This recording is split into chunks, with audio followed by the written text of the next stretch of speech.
Okay, good afternoon. I will try to give you more sleep. I mean, it's time for siesta, and I try to make this more flexible and you can enjoy somehow this presentation. Okay, my name is Jorge Aldea. I'm working in the Forestry Science Institute, belongs to INEA and CSIC in Madrid. I started working there from January, and I was working for 4 years in Sweden, in the Swedish University of Agricultural Science. One study is, this is one of the studies that I was working with there in the north.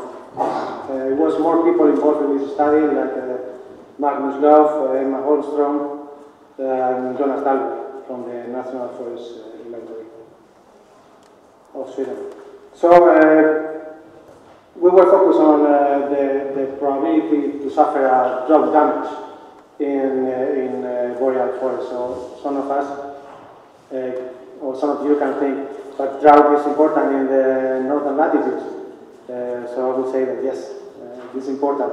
I was in 2018, and it was a tipping point in this year, because they record super high temperature, super high anomalies. You can see in the map. This is the temperature anomaly in the month of July 2018. It was so heat, very, very hot. The people was worried about the temperatures.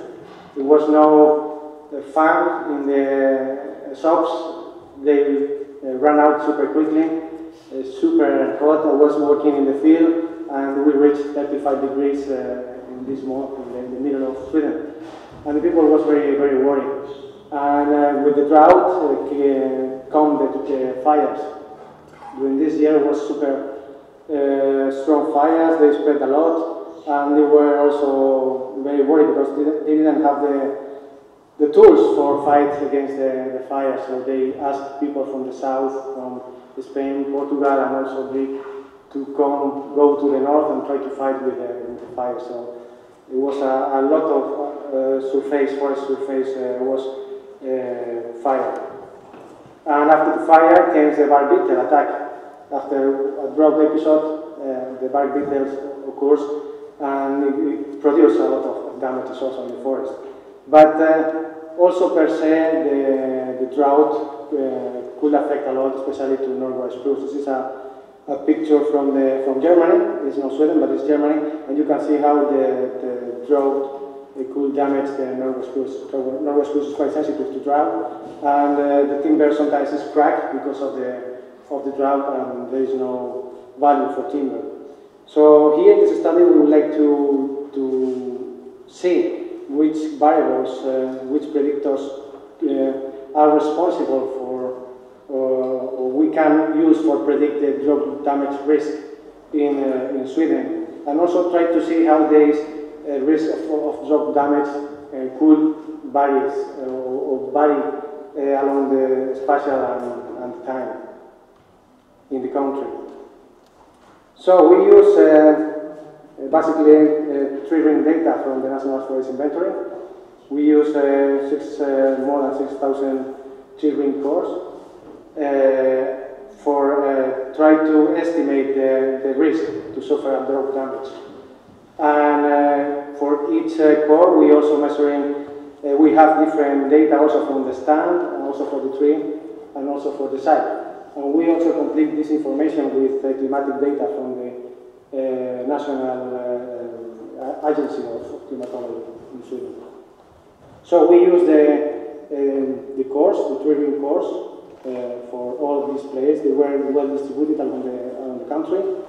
And the first step was try to filter this information, because for sure there are some of these samples that were not good correlated with each other. So the first step was to try to filter in all of them.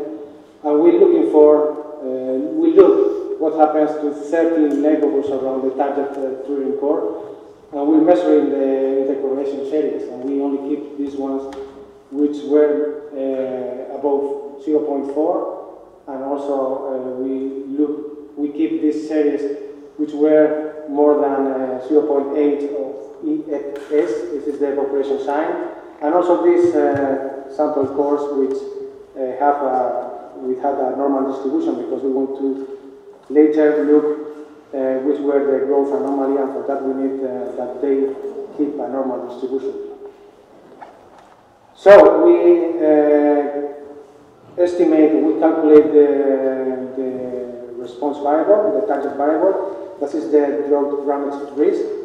And for that we consider all the growth anomalies because of drought in the time between 1960 and 2010. Why? Because this is where the common overlap all the areas.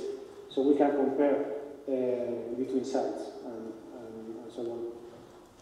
So we watch which were the growth anomaly, and we watch also which was the water balance to ratify that it was a growth anomaly because of the drought, a drought event.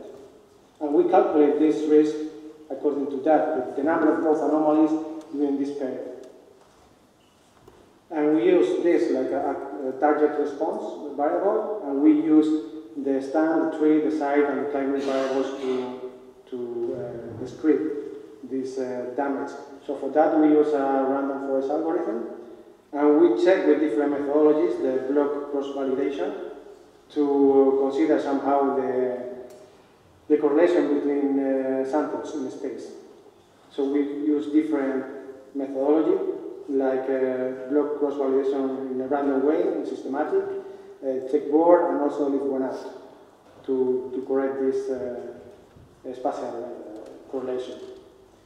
And as we want to see what happens in the future, we consider three climatic scenarios. We consider this relative concentration pathway 2.6, 4.5, and 8.5 is from the low emissions to the high emissions of gas of greenhouse. So 2.6 is a very strict politician about the greenhouse emission. 4.5 is like intermediate, and 8.5 is no restriction. So you can suspect that could be a lot of gas emission, probably a lot of drought damage. So this is the samples that we have. After filtering, we use the picture in the middle, and we use this spatial blocking strategy for remove or consider somehow the spatial autocorrelation. And we got a random forest algorithm which was quite well, performs well, is 0.8 in R squared, sorry. And so it performs quite well. So here's the partial dependent plot. So we can see that sites with high spring temperature have the more risk for drought. Sites with low precipitation in winter have more risk to suffer a drought. Places in the south which are oceanic climate have also higher risk. On the other hand, bigger trees have also higher risk. If the stand is pure, has also a higher risk in the picture E. And in the picture F, you can see the density, how much density is in the stand, more risk of drought we can have. And this is the evolution for the spatial evolution. So we predict what happens, what we have today, and we predict what happens in the future in 2070. And what we saw for Norway spruce is that regardless the scenario, it seems like the high risk is going to increase in the country, and in the middle of the country and below latitudes, below 60, probably the risk to suffer damage for drought is higher. So as conclusions, we can say that it's important to select the species. So probably Norway spruce will be not so useful in the southern latitudes. Promoting mixtures could be an efficiency strategy to solve somehow the drought. And also the thinning could be also a good tool for preserve or to reduce the risk of suffering a drought damage. And that's was all.